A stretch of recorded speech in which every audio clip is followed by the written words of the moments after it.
C'est ici, à la Seine-sur-Mer, dans cette anse dite de Balaguier, face à Toulon, que ma légende est née. Sous le ciel éclatant de Provence, sur ce rivage hier encore si paisible, se lève une ère nouvelle pour l'univers, la promesse lumineuse de la gloire, le présage funeste du malheur. Citoyenne, citoyen, la légende du grand siècle vous attend dans ce théâtre.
J'ai fui mon île natale, trahi par mon peuple. De nuit, avec ma famille, nous avons traversé la mer dans un petit navire à voile. Nous avons débarqué au petit matin sur la grève de Nice. À 24 ans, avec ma famille bannie, j'ai laissé derrière moi une terre rocailleuse et ardente, déshéritée, hostile désormais. Pas une fois je n'ai tourné la tête, pas de retour en arrière. Je n'ai plus ni passé, ni naissance. Je suis devenu un exilé, un intrus, un immigré.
Mon destin, c'est la France.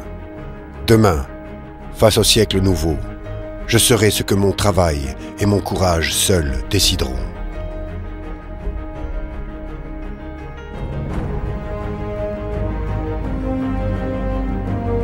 La Révolution me tend ses bras fraternels et je me voue à sa cause contre ses ennemis féroces qui se pressent de toutes parts aux portes du pays.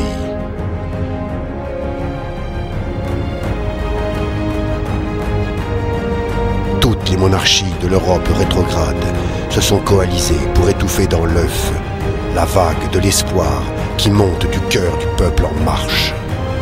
Liberté, égalité, fraternité.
La chute des Girondins à Paris, le 31 mai 1793, déclenche des insurrections à Lyon, Avignon, Nîmes ou encore Marseille.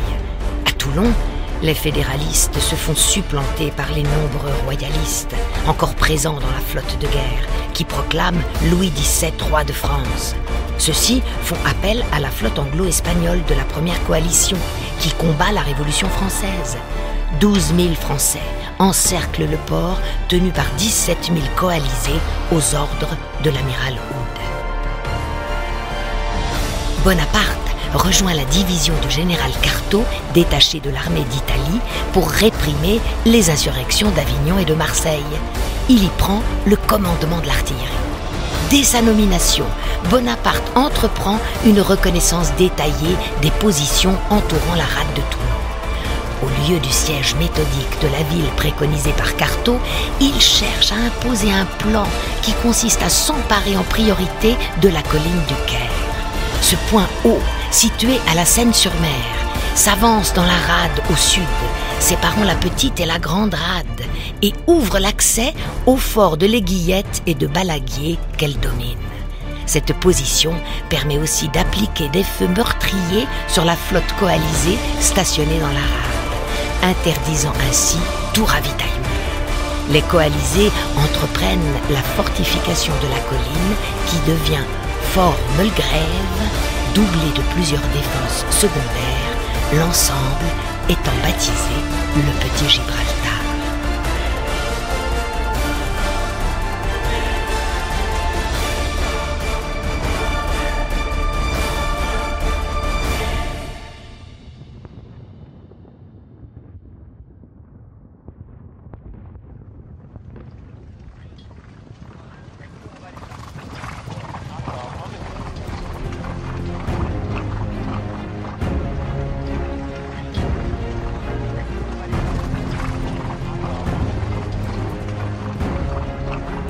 Depuis les hauteurs d'Olioul, venant de Nice par l'intérieur, j'ai observé la rade. J'y ai vu la ville assiégée par les troupes fidèles à la Convention. Mais la flotte française est aux mains des ennemis anglais, espagnols, napolitains, à qui les monarchistes ont ouvert les portes de Toulon. Leurs navires sont entrés sous la protection des forts de Balaguier et du fort Caire, où les soldats anglais s'abritent dans des tranchées et verrouillent les accès par la mer. En arrivant, j'ai demandé plus de canons, jusqu'à 300 unités, pour reprendre ce petit Gibraltar formé par les fortins à la Seine. Mais Cartaux me méprise à cause de ma jeunesse, de ma fougue. Il se moque de mon accent corse. Il m'appelle capitaine canon. C'est un misérable et un incompétent. Il craint le combat et se contente d'attendre en tenant le siège.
Après le limogeage de Cartaux par le comité de salut public qui s'impatiente, puis la démission de Dopet, son successeur, suite à l'échec d'une tentative de prise du fort Mulgrave, le général Dugommier prend le commandement de l'armée devant Toulon.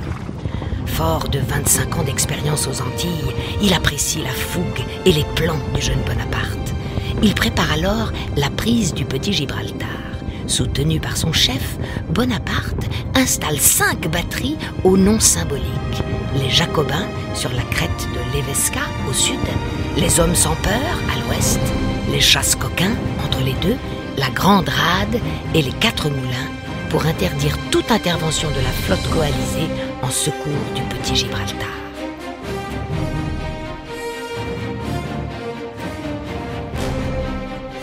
Pour hâter l'issue du siège, Dugommier et Bonaparte, promus colonels, conviennent alors d'un assaut général dans la nuit du 16 au 17 décembre. Après plusieurs jours de préparation d'artillerie, à minuit, l'assaut est donné au Petit Gibraltar. Le corps à corps dure toute la nuit. Bonaparte est blessé à la cuisse, mais la position est prise.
Le 16 décembre 1793, je donne l'assaut final.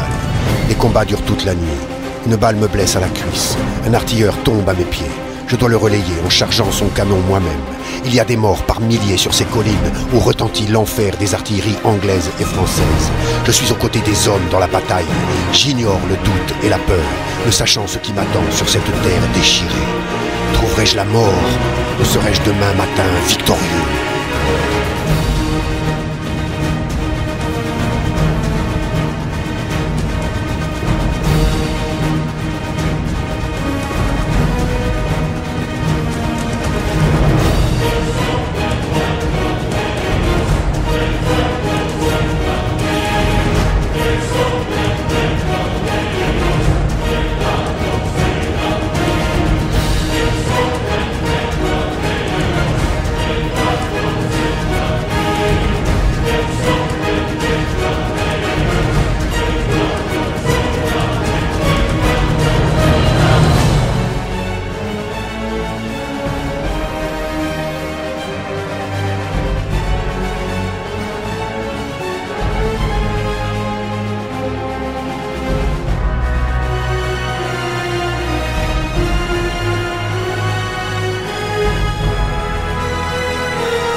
Au matin, les canons du lieutenant Marmont, futur aide de camp de Bonaparte en Italie, s'installent et menacent l'Aiguillette et Balaguier.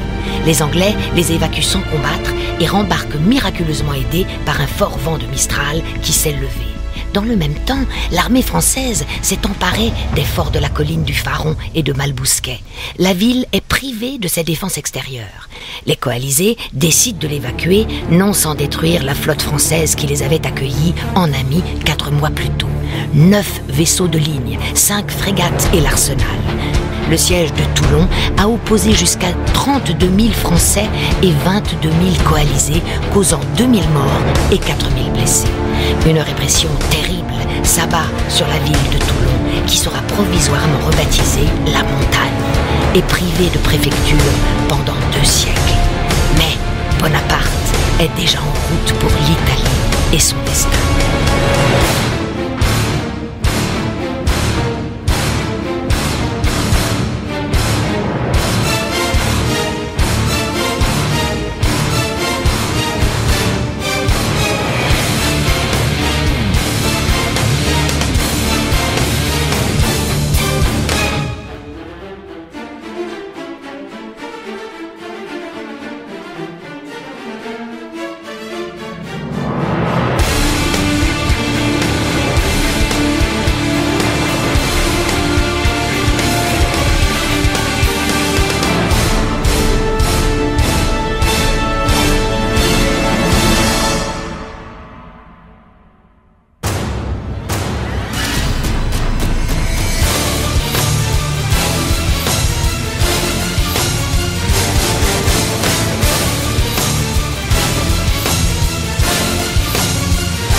Les regards vides des soldats morts sont tournés vers le ciel.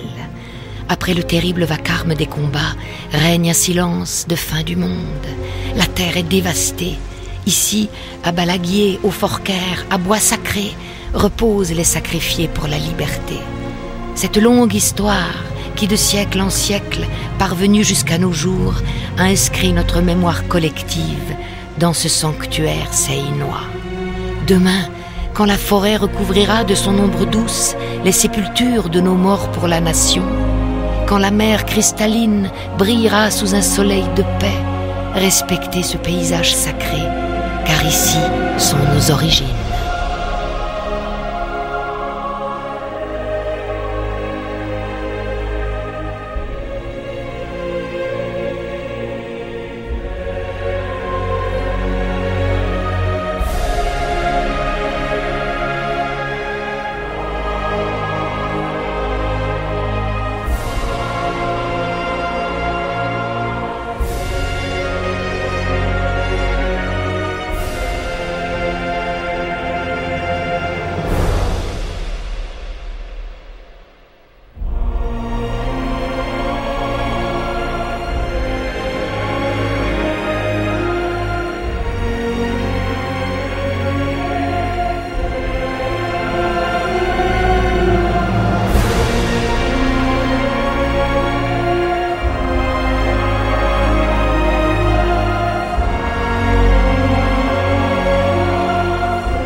Je suis Napoléon Bonaparte. Dans le feu des combats, j'ai construit ma légende, dont on parlera longtemps. Sur le champ de bataille, l'aube triste révèle la multitude des soldats tombés. Mes soldats, mes frères. Enfants de la Révolution, dont les regards éteints m'interrogent. Moi, le victorieux. Mais je ne suis qu'un passant dans la plaine, un chercheur penché sur cette terre pétrie de chair humaine. Dieu se joue de nous, déplaçant les pièces blanches et noires des deux camps sur l'échiquier. L'histoire réinvente un récit changeant, dont l'écho nous parvient déformé. De l'aube au crépuscule, de la victoire à la défaite.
Napoléon, c'est le nom du dernier des hommes antiques. Comme César, je dois franchir le Rubicon, au-delà duquel mon avenir m'appelle. C'est aussi le nom du plus moderne des hommes des temps nouveaux. Rien ne me détermine, ni Dieu, ni maître. Ma liberté de choix m'autorise à m'affranchir de la règle qui vaut pour les autres hommes et, sur un coup de dé, de triompher et de justifier ses excès en changeant le monde.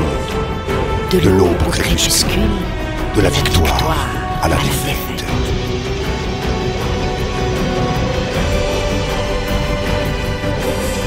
L'histoire se souviendra qu'un jour, sur cette terre seinoise, est né le destin de Bonaparte. Bien avant les grandes batailles de l'Europe et du monde, l'anse de Balaguier a été le théâtre de la première des conquêtes des temps